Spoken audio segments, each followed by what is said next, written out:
European record of 13.10 to hands, you're concerned. And I'll bet Brendan Foster standing up during this. He really is pouring it on. Absolutely pouring it on. He's lapped one of the Kenyans. He's got the bit between his teeth now. And of all the runs we've seen here tonight, none has been more exciting than this, and we've had a great night's athletics at the Business Stadium. On their feet and roaring him on. It's a tremendous run. He is coming on and on and on. No slacking at all, and he could be on for that world record. David Moorcroft is pouring it on. It's a tremendous run. He's inside. He must get it. He's well inside. He's smashed it. Wide open. He's taken the biggest bite out of it that we've ever seen in modern times. 13 minutes dead, 38. The second place man is King. The third place man is Nick Rose. They too have run fast times. But the news is out that the world record is now David Moorcroft. So the evening before, in Oslo, they have a strawberry party. And I love strawberries. And it literally was bucket loads of strawberries. So I ate bucket loads of strawberries that night. I got it in my mind then that the only way in which I could run well in the future was to eat bucket loads of strawberries. All I got was a bad stomach. I also had burger and chips from the meal before. I was in the shape of my life. I was training really hard. I was in the shape of my life, etc. I had no expectation. I was hoping I could get Brendan Foster's British record. That was in my mind. And I think there are times in your life when you're just so free. And that was one of those nights. It was a perfect night in Scandinavia. No wind, no humidity. Bosh. But afterwards, as I crossed the line, there was a journalist friend of mine who was there, and he just said to me, "Dave, your life's never going to be the same." And it didn't really dawn on me until the next day when I came to Heathrow, and there were journalists and things there. So when you believe in who you are, you'll believe in what you do and how you do it. And that's not about confidence, but it's that clarity of purpose. When you believe in who you are, you believe in what you do and how you do it. And it occurred to me, and something I tried to do when I was at UK Athletics, is with athletes, it's not just about confidence, but it's that sense of purpose that you try to get an athlete to have, where they're absolutely clear about what they want to achieve, but absolutely clear about who they are, their strengths, their weaknesses, the support they need, this sort of stuff. And when you have that degree of clarity, the choices you make align to that sense of purpose. And I'm sure that's one of the things you've been talking about. And it's really hard to do that, particularly if you're in a company that's done well over the years. And when I was at UK Athletics, change was forced upon us. As a governing body, 2 weeks after I went there, it went into administration, which is not ideal, really. And there have been lots of talk for years about the need to change, the need to think differently, the need to restructure. Remember, this is primarily the kind of end of the amateur era when there was hugely democratic boards of people who've been on, they were on the board because they'd been there for years. And it was only a crisis that allowed us to change. And we had no choice but to change because we'd gone into administration. So we were able to, in a sense, kind of just have a blank piece of paper and create something different. But the first thing that we did, we took a year to change, and we went around asking people, what do we want to achieve? What does athletics want to achieve? What do you want to achieve? What can the governing body do to help that? So I think that clarity of purpose is crucial. And I know it's really difficult in periods of change is really tough, and driving change is really tough. And I know the retail market is changing enormously, and you're nodding away, but it's frightening, the degree of change. But change happens in sport as well. You saw earlier me breaking the world record, but now almost every Kenyan person has run faster than me. Certainly loads of Kenyan. So they're about 25 seconds faster than I ran, and that's the world of change that happens. So embracing that change and moving into a changed world, I think is really, really difficult. Brilliant basics, magic touches, and I thought that's what you have to do as a sports person. You have to get the basics right, but often it's the magic touches that differentiate you as an athlete from the opposition, and I guess it would be the same within a company. Say in golf, there are loads of really good golfers who've got all of the brilliant basics, but it's the ones with the magic touches that can do, and it's the same in every sport. My guess it's the same in business. And the most effective leaders are the ones who can differentiate, I suppose, between times when they need to give orders and give directives, to times when they've just got to give direction and allow the person to develop. And I think for me, my coach was brilliant at that. As I got older, he allowed me to become more autonomous, more responsible, and more accountable. But he was always there.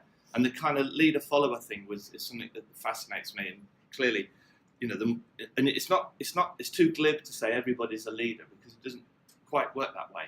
And sometimes the bravest people are the ones who follow great leaders and then take people with them in the way that maybe the leader can't do.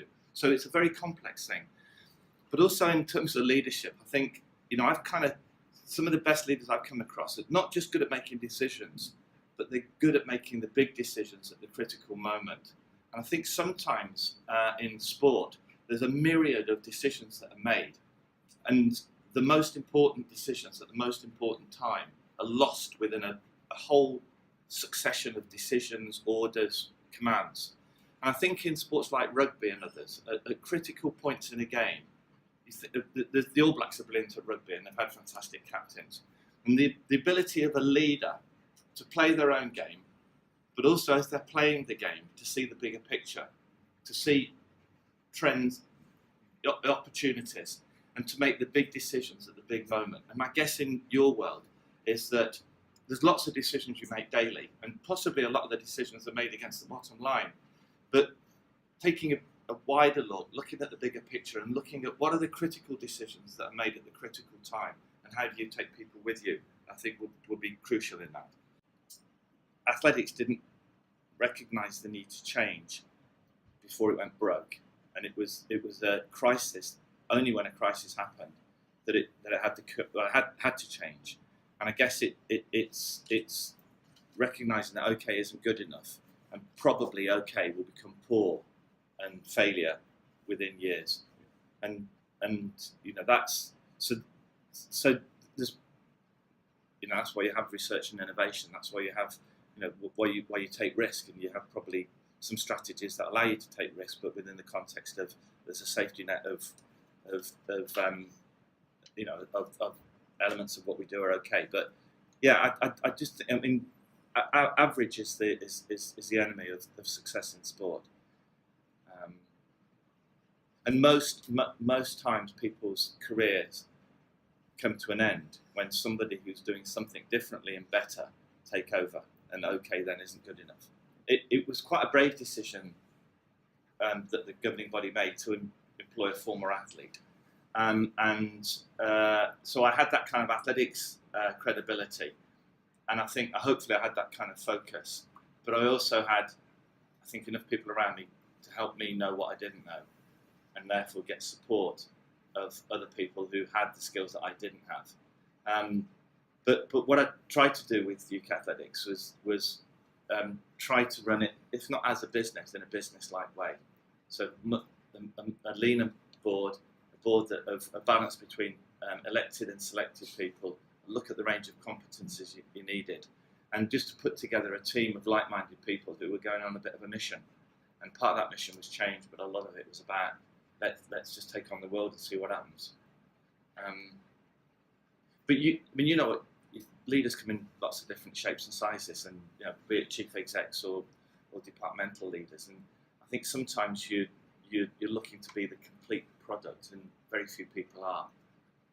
And certainly I wasn't. It's funny you said, I could hear from outside that I think you showed the world record where I was out on my own. And honestly, that was easy. That was the easiest race I've ever run, because I felt great that day. It was totally unexpected, and I just went with it, and it was just natural. And had you plans to go for it that day? No, not at all. I got bored after a lap or two and just went for the front. Honestly, it was spontaneous, it was intuitive, blah, blah, blah, blah, blah. Nothing was expected of me, I did it, and that was easy. The second race, the 3,000 metres at Crystal Palace, I think you showed that. was 10 days later. By then I was a world record holder. I was knackered because I'd been doing interviews and everything, and there was expectation. And there was also a brilliant field against me. So the race that I'm most proud of was that race.